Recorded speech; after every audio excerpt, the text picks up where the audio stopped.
High বন্ধুরা, স্বাগত তোমাদের সবাইকে সুষমার ব্লগ চ্যানেলে। তো আজকের বৃহস্পতিবার, আর এই বৃহস্পতিবার দিন আসা মানেই আমার মায়ের নিজে পায়ে আলতা পরবে এবং সাথে আমাকেও পরাবে।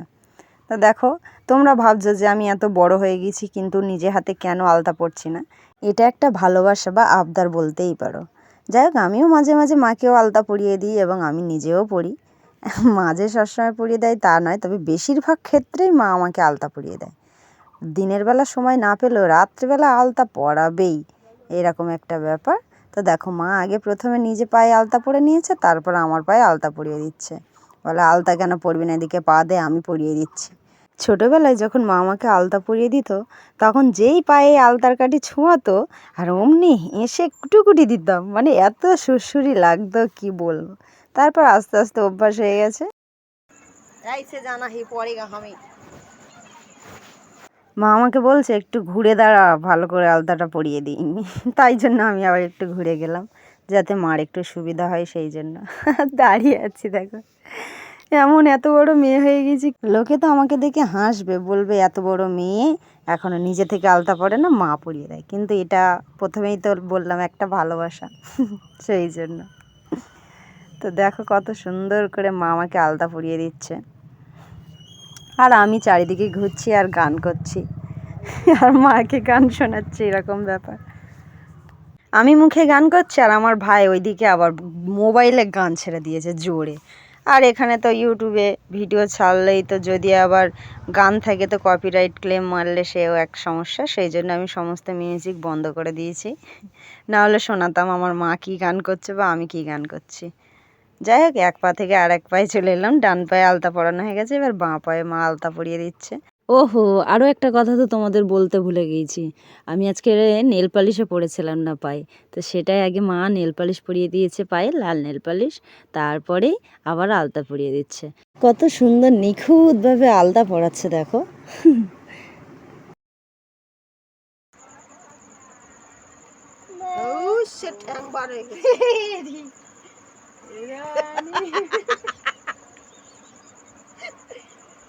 দেখো বন্ধুগণ, আমার আলতা পড়াতে গিয়ে আমার মা ঠ্যাং খুলে গেছে। মার ঠ্যাং নয়, আলতার ঠ্যাং খুলে গেছে। তোরে বলেছি মার ছবি তুলবি না কোনোদিন। আমার মা আমি তুলবি না, হাজারটা ওর দাঁতে পোকা, এই খিলখিল করে হাসে, সামনের দাঁত ফাঁকা।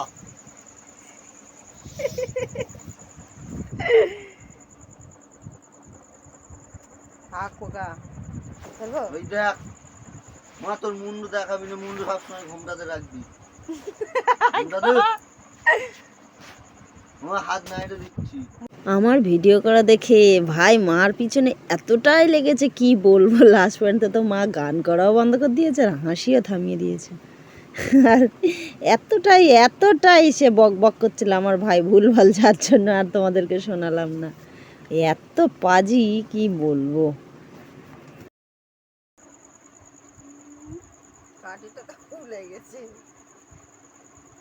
हमारा আলতা পরাতে পরাতে हमारा मम्मी का আলতার কাটি খোল গে। ভিডিও করার সময় ভাই এতটাই আমাকে ধাক্কা মারছিল যে মা আলতা পরাতে পরাতে কোথায় যে কাটি উঠে গেছে তার ঠিক নেই। আব ঘোরনা পড়েগা রে, कैसे ঘুরেগে।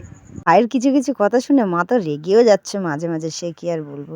যাই হোক, আলতা পরাতে গিয়ে মায়ের কাটি খুলে গেছে, তো এখন আর ওই কাটি কিভাবে ঠিক করবে। আলতাটা পরানো শেষ হলেই তারপর ঠিক করবে বলে রেখে দিয়েছে, বলে ওটা থাক, এখন এইভাবেই পরিয়ে নিই, পরে আবার ঠিক করা যাবে।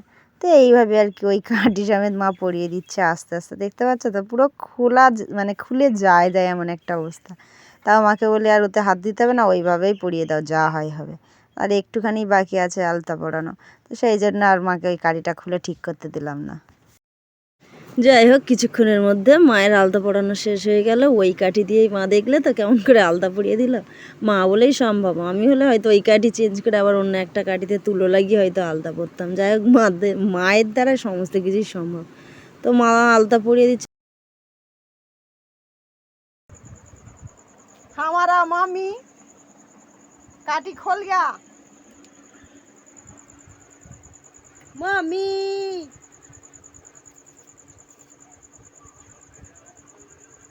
আলতা আমার মাথা আবার করতে বারণ করেছে।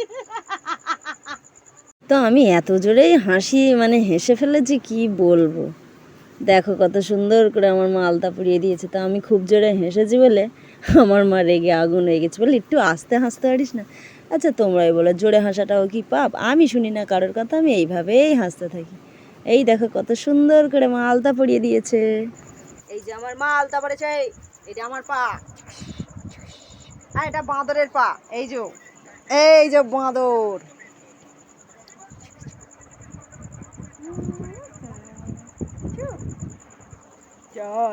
Bye bye. একটু হাত দাঁত বার করে দেখি, কই তোমার দাঁতে পোকা লেগেছে।